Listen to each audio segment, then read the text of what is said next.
뉴스의 진수를 보여주는 인터뷰. 뉴 진수. 뉴스의 진수를 보여주는 인터뷰입니다. 뉴진수. 그 첫 손님은 무대, 즉 무성대장이라는 별명을 보여주듯 선 굵은 정치를 해왔다고 평가받는 분입니다. 육선 중진 의원 김무성 전 새누리당 대표 모셨습니다. 안녕하십니까? 네, 안녕하십니까? 새해 복 많이 받으십시오. 네, 건강하십시오. 대표님, 그 2024년 새해 첫날 맞아서 청취자분들께 우선 덕담 한 말씀 부탁드리겠습니다. KBS 시청자 여러분, 청룡의 새해를 맞이해서 저의 온 마음을 다해서 큰 세배를 드립니다. 제가 살아보니까 이 세월이라는 것은 어김없이 흘러가고 붙잡을 수 없는데 우리에게 주어진 이 소중한 시간을 보람되고 뜻깊은 역사를 이루는데 매진해야 된다라고 생각됩니다. 여러분 모두 건강하시기 바랍니다. 예, 살아보니까 그렇다는 소리와 함께 말씀을 해주셨고요. 거두절미하고 지난 총선 직후에 대표직에서 사임하시고 또 공개 행보를 많이 안 하셔서 상당히 궁금한 분들이 많으실 것 같아요. 특히 청취자분들 중에서는 그동안 어떻게 지내셨을까 궁금해하실 텐데 대표님 어떻게 지내셨어요? 20대 국회 임기를 끝내고 오랫동안의 공직 생활을 해온 사람으로서 이 사회에 대한 공적인 사명감에서 벗어날 수가 없었습니다. 예. 그래서 전직 의원 70여 명으로 더 좋은 세상으로라는 슬로건으로 포럼을 결성해서 매주 목요일 국정 현안에 대해서 세미나를 하면서 네. 3시간씩의 긴 시간 동안 토론을 갖다 지금 100회째 해오고 있습니다. 100회나 되셨어요? 그래서 대통령 선거 때는 나라를 구한다 하는 그런 절박한 심정으로 여러 개의 조직을 만들어서 연대해서 선거 운동에 최선을 다했고 지난 대선의 표차가 워낙 작은 표차로 신성했기 때문에 윤석열 정권의 안정적인 국정 운영을 위한 여론 조성과 그리고 또 어드바이스를 해오고 있습니다. 네, 네. 여러분들 그 김무성 대표 오랜만에 나오셨기 때문에 문자로 샵 9730 혹은 콩으로 궁금한 거 보내시면 저희가 중간중간에 또 여쭤보고 하겠습니다. 현안 관련돼서 여쭤볼게요. 21대 국회 마지막 해였던 지난해 여야의 극한 대치가 그야말로 최고조였다 이런 평가들이 있는데요. 특히나 이제 협치라는 것이 실종된 국회 아니냐 이런 평가도 있고요. 특히나 이제 국정 운영 책임이 있는 여당 또 거야 다수당이 민주당 누구의 책임이 더 크다 혹은 각각은 이런 책임을 묻지 않을 수 없다 있으신가요? 여야 모두의 책임이라고 저는 생각을 합니다. 정말 우리 사회가 큰일이다 하는 그런 생각을 가질 수밖에 없습니다. 아시다시피 우리나라 국토는 남북으로 분단되어 있고 또 우리 정치인들의 잘못으로 지역 감정이 우리나라를 동서로 분단시켰고 네. 또 이념적으로 좌우가 진영의 벽을 너무 높이 쌓아서 정신적 분단 상태로 만들어 놔서 우리나라의 미래를 매우 어둡게 하고 있습니다. 보수 진보 모두 기득권 세력화되어 가지고 자신들의 정치적 이익 추구에 함몰되어 있고 네. 정당은 극력 지지자들에 둘러싸여 가지고 극단적인 포퓰리즘과 팬덤 정치에 휘둘리고 있습니다. 국회는 국가의 미래 비전에 대한 논의가 활발해야 한 그런 역할을 해야 되는데 네.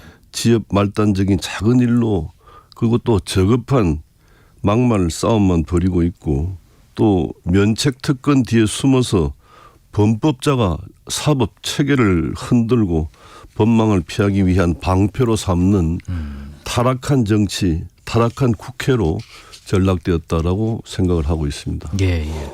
사실 김무성 대표님께서는 보수 여당의 중진이시고 또 이제는 원로 반열에도 오르셨는데 공교롭게도 대선 승리한 이후에 비대위 체제를 맞은 게 이번이 3번째인 것 같습니다. 현 여당 상황에 대해서 좀 평가를 해 주신다면요? 분명히 정상적인 상황은 아니라고 생각합니다. 예. 우리 정당 정치에 큰 위기가 온 것이 사실입니다. 저는 이 문제가 정당 민주주의 결여 때문에 생긴 일이라고 생각을 합니다. 네. 국민의 기대를 안고 출발한 한동훈 비대위 체제가 정당 민주주의를 복원시켜서 빠른 시간 내에 우리 정치를 정상화시켜 주시기를 간절한 마음으로 기대하고 있습니다. 예, 분명히 뭐 정상적인 상황이 아니다 보니까 더더군다나 비상대책위원회가 꾸려졌고 정당 민주주의가 결여됐다라고 말씀하셨는데 그렇다면 정당 민주주의라는 것을 정상화시키려면요, 대표님 어떤 방법론이 좀 필요할까요? 우선 정치인들의 겸손한 마음 자세가 제일 우선돼야 된다 생각합니다. 예. 그래서 정치는 국민에 져야 됩니다. 국민이 무조건 옳다 하는 그런 자세로 정치를 해야 됩니다. 또 정치는 미운 놈에게 떡 하나 더 주는 것이 정치입니다. 예. 그리고 또 정치는 여당이 야당에게 져줘야 됩니다. 그래서 그 당시에 뭐 제가 그 원내 대표할 때 모든 언론에서 뭐 역대 최고 서로 합의가 잘 되고 좋은 관계였다라고 뭐 평가를 합니다만은 네네. 그 당시에 저는 야당에게 작은 것은 야당에게 양보하고 져주면서 야당의 체면을 살려줬고 네. 또 국정 운영의 중요한 기조는 꼭 확보하는 그런 전략이었습니다. 어떻게 보면 지는 게 이기는 것이다. 그렇습니다. 슬기로운 것이다 말씀이신 것 같은데 그렇다면 한동훈 비대위원장 그런 역량과 덕목을 갖춘 인재라고 평가를 하실 수 있으실까요? 우선 저는 한동훈 위원장을 신뢰합니다. 예.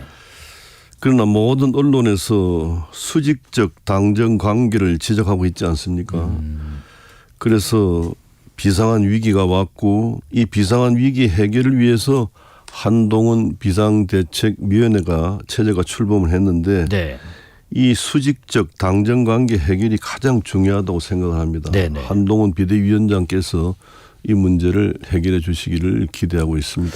그 해결의 첫 번째 뭐 평가 기준이랄지 바로미터랄지 하는 게요. 지금 일단 현안 중에 하나가 이 쌍특검법, 그 중에서도 김건희 여사 관련 특검법 문제도 있고요. 또 향후에는 이태원 특별법 관련해서 문제도 좀 있던데 한동훈 비대위원장이 여권에서 이 문제를 특히 그리고 대통령실이 어떻게 헤쳐나가는 것이 지혜롭다라고 생각할 수 있을까요?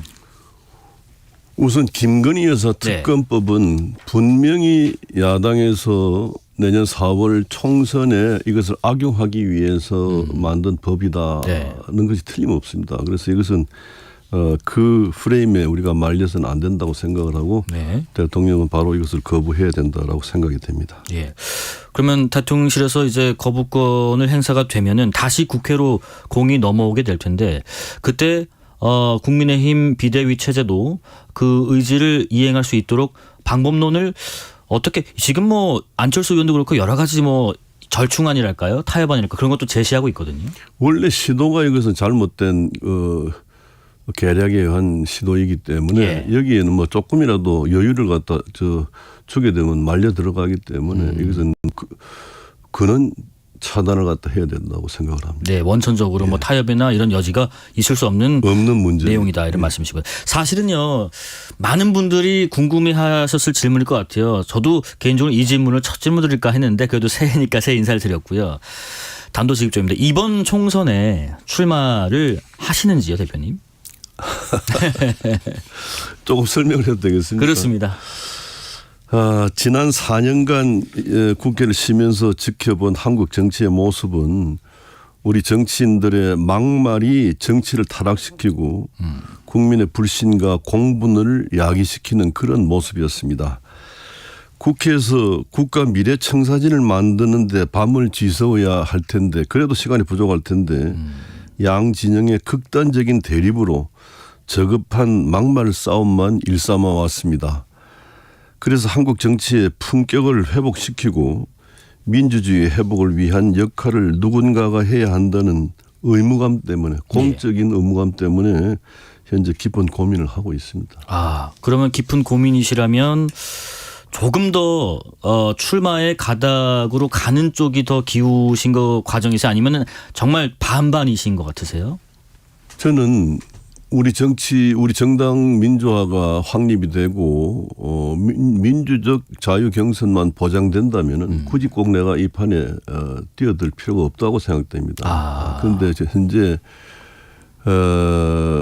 정말 참 아이러니하게도 많은 국민들과 언론에서 네. 한동훈 비대위원장에게 주문하는 것은 이 정치판 확 뒤집어 엎어가지고 바꿔야 된다 이렇게 지금 주문을 하고 있거든요. 예. 그런데 그것은 이상론입니다. 어디까지나 선거는 현실입니다. 네. 그래서 그러한 이상적인 요구에 치중돼서는 안 된다 하는 점을 제가 앞으로 뭐 짧은 시간이지만은 계속해서 주장을 하고 주의를 환기시키기 위한 목적이다 이렇게 이해해 주시면 좋겠습니다. 예, 사실 뭐 대표님 앞에 계셔서 결례가 될 수 있는 질문이 있겠지만은 지금 정치권 안팎에서는 그런 요구도 있습니다. 뭐 중진 분들이 뭐 용퇴론에 대한 얘기도 있고 한데 그런 요구는 왜 나온다고 생각하시고 그 입장에서 대표님의 개인적인 견해는 어떠세요? 그런데 그 4년에 한 번씩 총선 공천에서 50% 정도의 비민주적 물갈이 공천을 해왔었습니다. 그런데 국민 입장에서 보실 때에 과연 정치가 더 발전했습니까?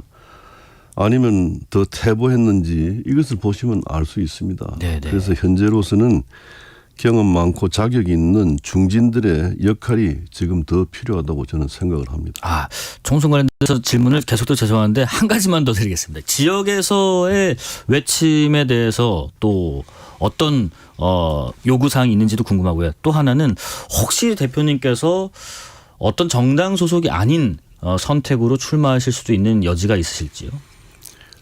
저는 그런 생각은 전혀 없습니다. 이미 저는 지난 21대 총선에서 제 스스로 불출마를 선언했고 네네. 이제 후배들에게 다 자리를 비켜줘야 된다 생각을 하고 이제 불출마를 하고 뒤에서 지켜보고 있는데 네. 우리 정치가 너무 잘못된 길로 가고 있기 때문에 이것은 바로잡아야 되겠다. 누군가가 나서서 이것을 바로잡지 않으면은 정말 우리 이 나라 미래에 큰 문제가 생길 것 같다는 그런 위기감을 느끼고 현재 고민하고 있다는 점을 다시 한번 말씀드립니다. 네, 어떤 고민에 좀 점이 찍히실 쯤에 저희한테 좀 한번 기별을 주십시오. 그래 하겠습니다. 자, 그리고 지금 윤석열 정부가 2년 가까이 이제 정부 생활하고 있는데 성과는 뭐가 있을 것 같고 또 아쉬웠던 점은 뭐가 있었을까? 한번 각각 짚어주신다면요. 저희들 입장에서 볼 때에 지난 정권 5년간의 국정 운영에 너무나 크고 많은 문제가 있었습니다. 그래서 이것을 바로잡는데 비상한 방법을 동원할 수밖에 없었다고 저는 생각을 합니다. 네. 그런 상황에서 윤석열 대통령의 국정의 운영 방향은 아주 옳았다고 저는 생각을 하는데 그러나 극심한 여소야대의 환경 속에서 짧은 시간에 많은 잘못을 바로잡는 과정에서 다소 비민주적 상황 예. 또 민주적 절차가 부족했던 것도 사실이라고 생각됩니다. 김무성 전 대표와 말씀 나누고 있습니다. 그리고 오늘 윤석열 대통령께서 신년사를 발표했는데요. 신년사에 대해서는 혹시 좀 눈에 가는 대목이 있더라 어떻게 평가를 내리시겠어요?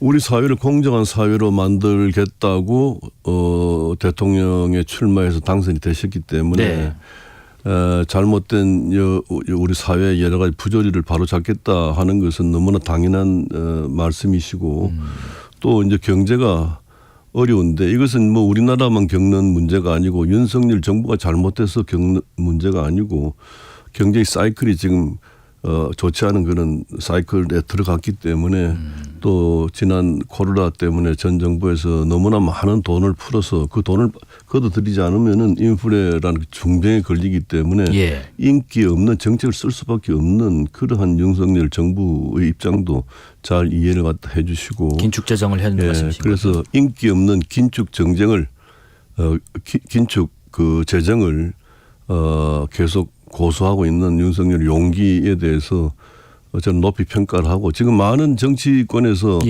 선거 치고 그 긴축 재정하면 뭐 하느냐 하는 그런 비판도 많이 있습니다만은 그러나 계속해서 이 정책을 고수해 주는 것이 옳다라고 저는 생각을 하고 윤석열 대통령에게 응원을 보내고 있습니다. 예. 그것도 오늘 그 신년사 내용 중에서요. 많은 내용이 민생경제 할애가 됐고요. 또 하나가 카르텔 타파라는 것을 다시 한번 강조한 점도 눈에 띄던데 특히 이권뿐만 아니라 이념 카르텔도 언급이 됐어요. 이념 카르텔까지 언급했다는 건 무엇을 의미하는 것일지요? 이념은 분명히 뭐 민주주의 사회에서 허용되어야 한 그런 분야이긴 합니다만은 우리는 북한이 있지 않습니까? 예. 그래서 종북 좌파들이 우리 사회에서 활개치고 사회를 불안감을 조성하게 하고 또 정부의 올바른 정책에 대해서 무조건적인 방기를 들고 방해하고 하는 이런 문제에 대해서는 반드시 저지해야 된다라고 생각하고 그런 점에서 윤석열 대통령이 아주 잘하고 계신다라고 저는 평가합니다. 네. 자, 그 이준석 전 대표 얘기도 좀 해보겠습니다. 신당 창당을 공식화한 상태로 당을 이제 떠났고요. 그리고 금태섭 전 의원을 주축으로 한 신당도 오늘 총선 앞두고 여러 신당까지 이제 출범을 할 듯한데 국민의힘 입장에서 이렇게 이준석 전 대표가 나가고 금태섭 전 의원 등이 주축이 돼서 또 신당세가 커지고 이러면 국민의힘은 위협이 되는 건가요?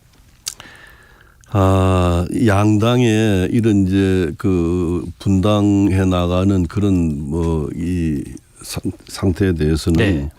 양당이 다 비민주적으로 운영되어서 오는 결과라고 저는 그렇게 생각을 합니다. 그래서 양당이 소분열이냐 대분열인가 하는 차이는 있겠습니다만 분열하고 있는데 대분열하는 당이 어려움을 겪으리라고 생각을 합니다. 그래서 저는 이준석 전 대표를 마지막까지 붙잡아야 된다라고 주장을 했었습니다만 이미 탈당해 버렸는데 네. 얼마 가지 않은 선거를 치르고 난데 이준석 대표는 후회하게 될 겁니다.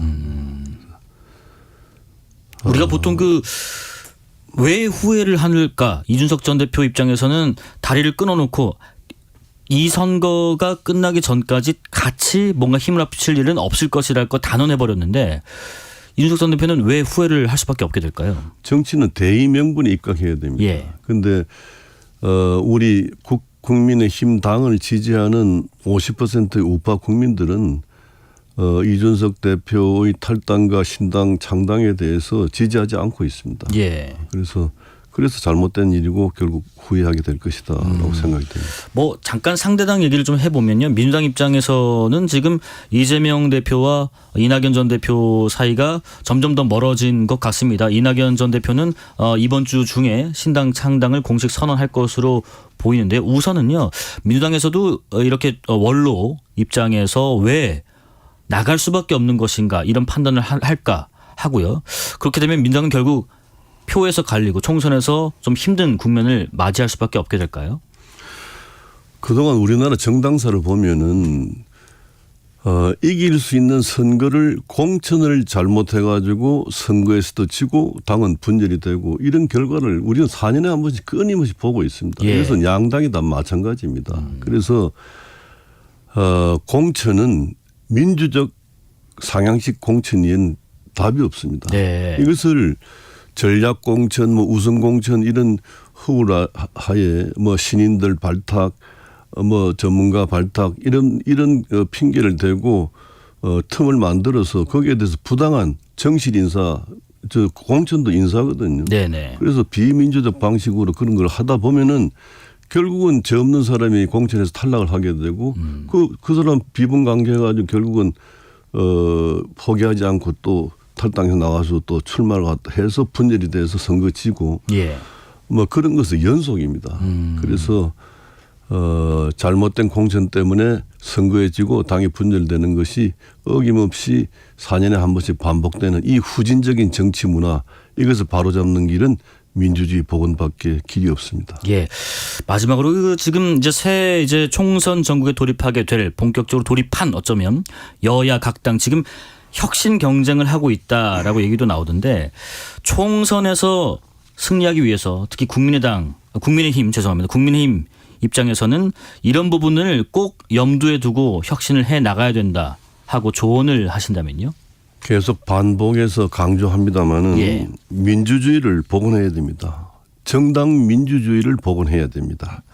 총선 승리의 관건은 민주적 상향식 공천 이외에는 답이 없다는 것을 우리 모두가 깨달아야 됩니다.